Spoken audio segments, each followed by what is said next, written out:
squad, welcome back. Now today I'm going to be sharing with you my top 3 Waves plugins, and I'll demonstrate exactly how I use them in my music production process. And they're likely to be used in every single one of my audio productions. Now I recently did some videos on some of the iZotope plugins, which are also amazing, so you want to check those out. But watch this video all the way through to the end, because you may well find one or all of these tools very useful in your process.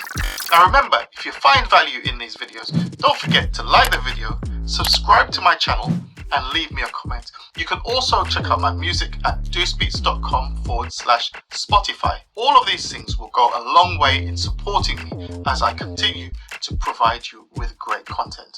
Anyway, let's get into it. Okay, so the first of my go-to Waves plugins is X-Noise. Now I'm using the mono version on this track. This is a vocal track right here, and I use this plugin on every single one of my videos. I also use this on some of my music production projects, depending on where I need to remove noise. Now check out this video that I did a little while back. That's been really popular and really helpful to a lot of people. It's all about noise reduction, getting rid of noise in your recordings. Now, sometimes you want to keep the noise in the recording to give you that sort of dirty, lo-fi edge. But where you want to remove the noise, you cannot go wrong with this plugin. Now, in the video, I show you exactly how you use this, as well as the iZotope RX plugin and some other bits. So make sure you check that out. Anyway, now this plugin can be used on vocals, on drums, and on a host of other sound sources where there's a need for you to remove noise. So let me demonstrate real quick how I'm going to use this on my vocal as well as on this guitar recording up here. Okay, so although the plugin is inserted into the track right here for the vocal, it's actually bypassed at the moment. I'm going to normalize this piece of audio. So come here, and I'm going to use the key command Control N to normalize. What happens as well at the same time is the background noise also comes up in volume or in gain, so that also will be increased. Now that's where X-Noise comes in, to remove or at least reduce this background noise. So let's come out of here and let me just play this back to you so you can hear what we're dealing with. Here's a great example of how amazingly the Waves X-Noise plugin works. Okay, so I'm just going to isolate this section of noise at the top.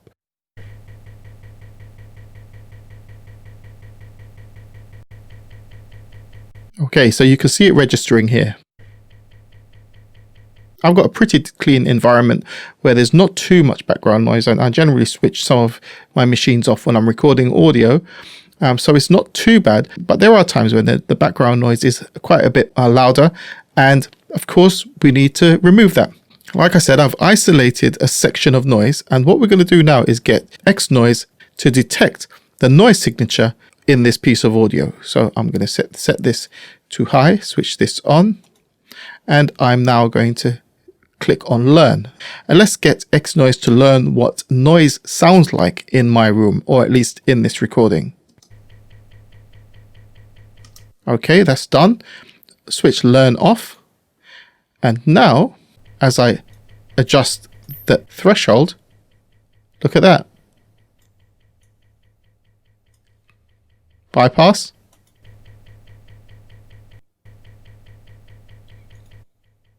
And engage. Now the noise has disappeared. Now let's check out the audio with the noise reduced. Here's a great example of how amazingly the Waves X-Noise plugin works. Bypass. Here's a great example of how amazingly the Waves X-Noise plugin works. Okay, definitely is making a difference.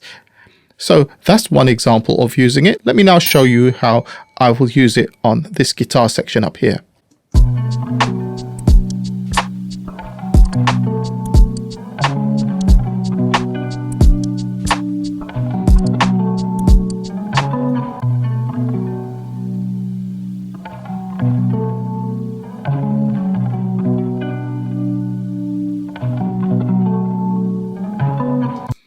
Okay, as you can hear, there's quite a bit of noise on this guitar recording. Now, this is an actual loop that I've got here, so I didn't record this myself. And as you can see at the top right here and at the tail, there are no gaps or no areas of silence where I can sample the background noise. So I'm going to have to use my ear to sort this one out.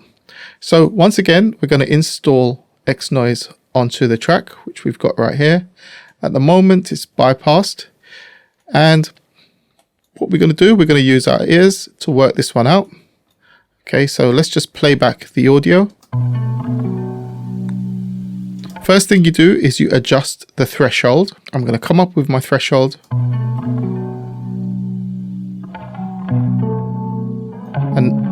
And now I'm going to adjust the amount of reduction and make sure you have your setting on high. We're not going to be using the learn noise profile at all.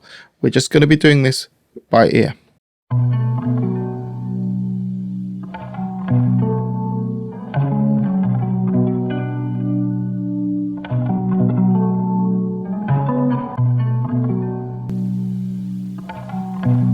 High passed.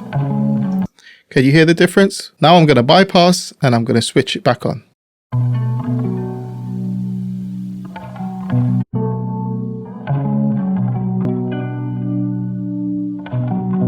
How amazing is that? How clean is that? Let's just listen to the difference now.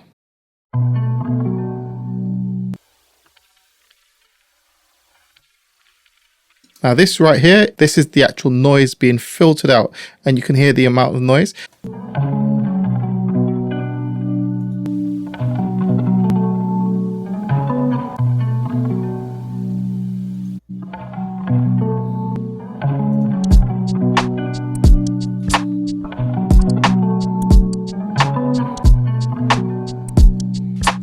Now that's really cool.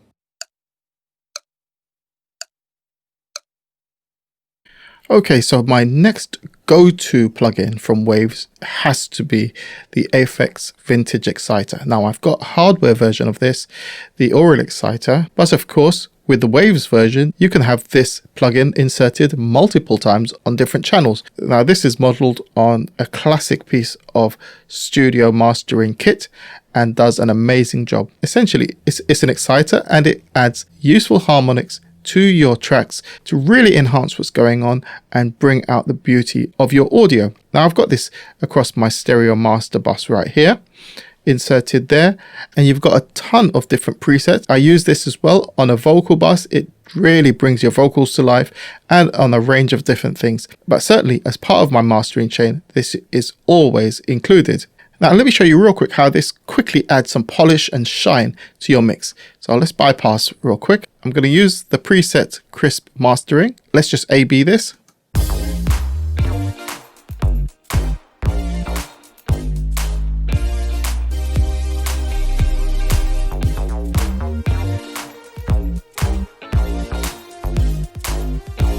Very subtle, but really opens up the mix, really adds some nice sheen to the top and brightness to the overall mix without it being too harsh. Now here's another setting.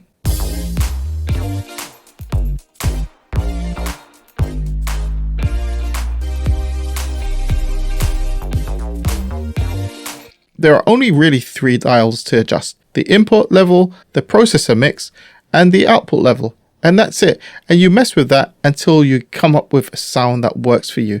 Like I said, it's really subtle, but it definitely makes a world of difference. And I use it on pretty much every mix I do.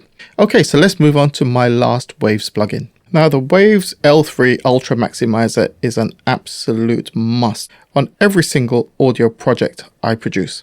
It's a very simple plugin, but the wizardry in this very simple tool is outstanding. Essentially, it's a limiter, but it's fantastic in its transparency. So let me show you what this does. I'm going to play back my track and I'm going to make some adjustments here.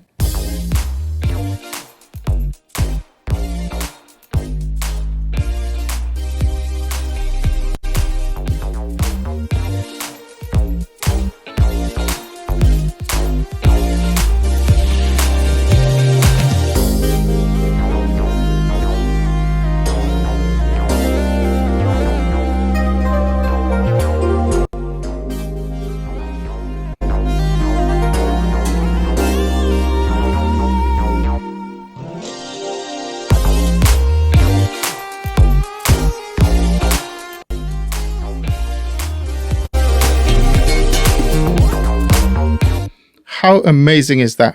Okay, so the first thing I did was adjust the out ceiling. Pretty much all of my mixes or masters are likely to be streamed. So the out ceiling of -1 dB is the setting you want to use when you're optimizing your final master for streaming. However, if your mix or your master is destined for CD, you want to set the out ceiling to -0.3 decibels. We're going for streaming, so it's -1 dB. And over here now is the threshold. The more I pull this down, the more the overall gain of my mix is increased. Nothing's going to exceed this ceiling. You'll end up with a better overall average in terms of signal strength without clipping, because the ceiling is actually a brick wall which stops your audio from actually going over 0 dB. Another thing you can do is you can change the profile. Depending on the material you're working on, you might want to go through and figure out which one works best for you. There are more settings down here which I'm not going to go into in terms of noise shaping, dither, and quantization. But for now, all you need to know if you're using this tool is the ceiling, which is the maximum level that your audio is going to be at the end, and the threshold, which is the amount of drive or increase in gain that you want to apply. Okay, so let me play out this track with both of these tools engaged so you can hear the final result.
Great stuff. I really do hope you found the video useful. If you did, drop me a line in the comment section, like the video, and subscribe to the channel. This will really help me out. Now remember to support me at deucebeats.com as well as on my social media channels. And finally, switch on that notification bell so just like the rest of the MTTC squad, you will find out as soon as my next video drops. Until next time, I'm Dr. Deuce. Peace.